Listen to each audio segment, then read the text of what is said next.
Hey guys, it's Kat. So, this is my first ever live stream, and let's see if anybody joins us, shall we? Um, well, this is my first ever live stream. Hi, you get to see me in person. Here's my setup. I do all my readings here. I normally have some sort of stuffed animal with me, rather comfortable. And, yeah, here I am in my room.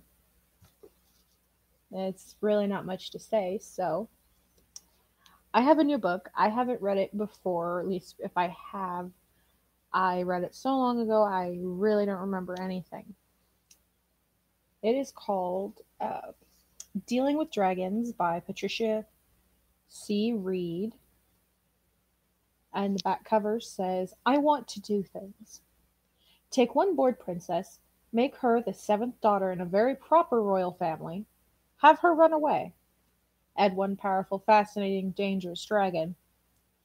Princess Cimarron has never met anyone or anything like the Dragon Kazul.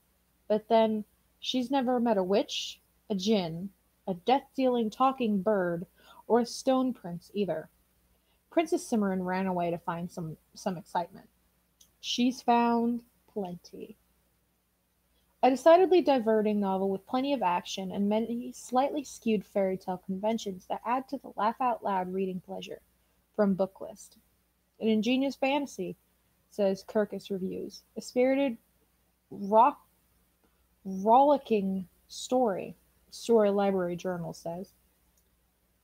And I figured, why not read a little bit for you here? I know you can't really, it's backwards.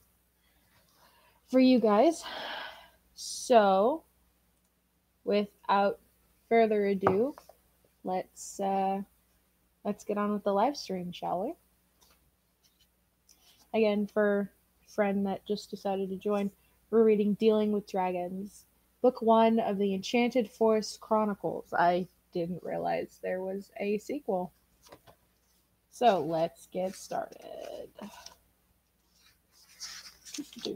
Dealing with Dragons. Chapter 1, in which Cimarron refuses to be a proper. Wow, this is where you get to see the creative action in progress. I make a lot of mistakes. Chapter 1, in which Cimarron refuses to be proper and has a conversation with a frog. Linderwall was a large kingdom, just east of the mountains of Morning, where philosophers were highly respected and the number 5 was fashionable. The climate was unremarkable. The knights kept their armor brightly polished, mainly for show. It had been centuries since a dragon had come east. There were the usual periodic problems with royal children, uninvited fairy godmothers, but they were always the sort of thing that could be cleared up by finding the proper prince or princess to marry the unfortunate child a few years later. All in all, Linderwall was a very prosperous and pleasant place. Cimarron hated it. Cimarron was the youngest daughter of the king of Linderwall, and her parents found her rather trying. Their first 6 daughters were perfectly normal princesses with long, golden hair and sweet dispositions, each more beautiful than the last. Cimarron was lovely enough, but her hair was jet black. She wore it in braids instead of curled and pinned like her sisters. And she wouldn't stop growing. Her parents were quite sure that no prince would want to marry a girl who could look him in the eye instead of gazing up at him becomingly through her lashes. As for the girl's disposition, well, when people were being polite, they said she was strong-minded. When they were angry or annoyed with her, she said she was as stubborn as a pig. The king and queen did the best they could. They hired the most superior tutors and governesses to teach Cimarron all the things a princess ought to know: dancing, embroidery, drawing, and etiquette. There was a great deal of etiquette, from the proper way to curtsy before a visiting prince to how loudly it was permissible to scream when being carried off by a giant. Linderwall still had an occasional problem with giants. Cimarron found it all very dull, but she pressed her lips together and learned it anyway. When she couldn't stand it any longer, she would go down to the castle armory and bully the arms master into giving her a fencing lesson. As she got older, she found her regular lessons more and more boring. Consequently, the fencing lessons became more and more frequent. When she was 12, her father found out. Fencing is not proper behavior for a princess, he told her in the gentle but firm tone recommended by the court philosopher. Simran tilted her head to one side. Why not? It's, well, simply not done. Simran considered. Aren't I a princess?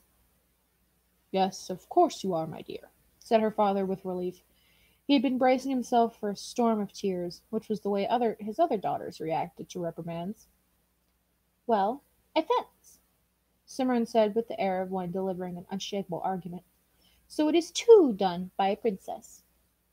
That doesn't make it proper, dear, put in her mother gently. Oh, wow. That doesn't make it proper, dear, put in her mother gently. Why not? It simply doesn't, the queen said firmly, and that was the end of Simran's fencing lessons. When she was 14, her father discovered that she was making the court magician teach her magic. Brain, how long has this been going on? He asked wearily when she arrived in response to his summons. Since you stopped my fencing lessons, Simran said.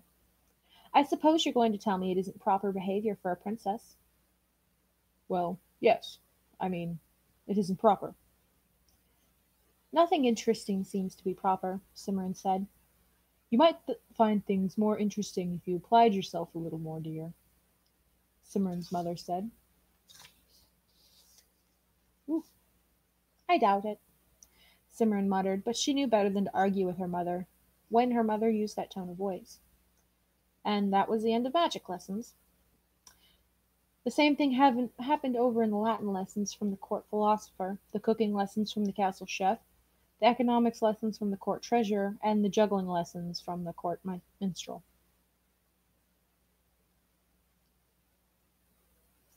It's about now when I lose my place and forget exactly what I'm doing. Uh, Sometimes my brain really likes to go blank, and I honestly forget what I'm doing, and then it takes me about 2 minutes to find my place again.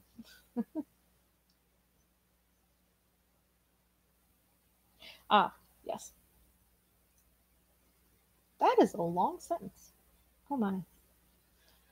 The same thing happened over the Latin lessons from the court philosopher, the cooking lessons from the castle chef, the economics lessons from the court treasurer, and the juggling lessons from the court minstrel. Simran began to grow rather tired of the whole business. When she was 16, Simran summoned her fairy godmother.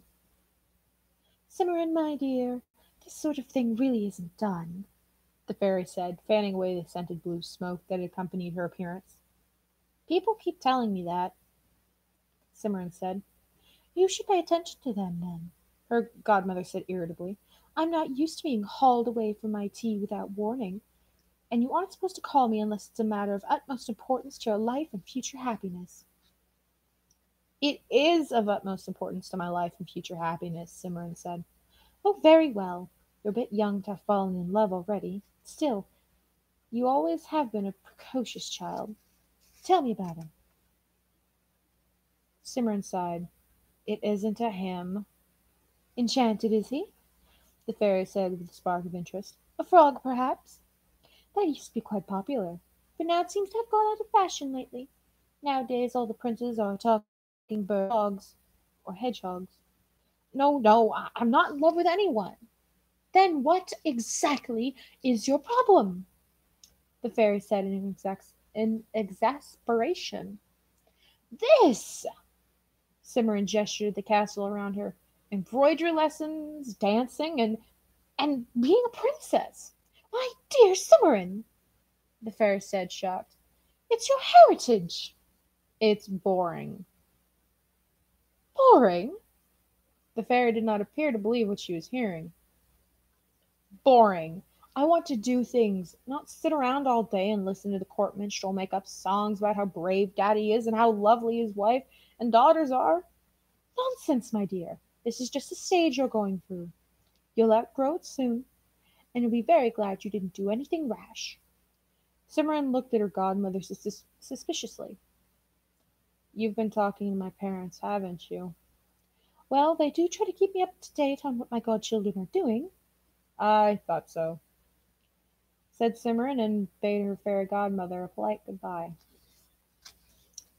Well, that is not the end of chapter 1, but it certainly is a stopping point.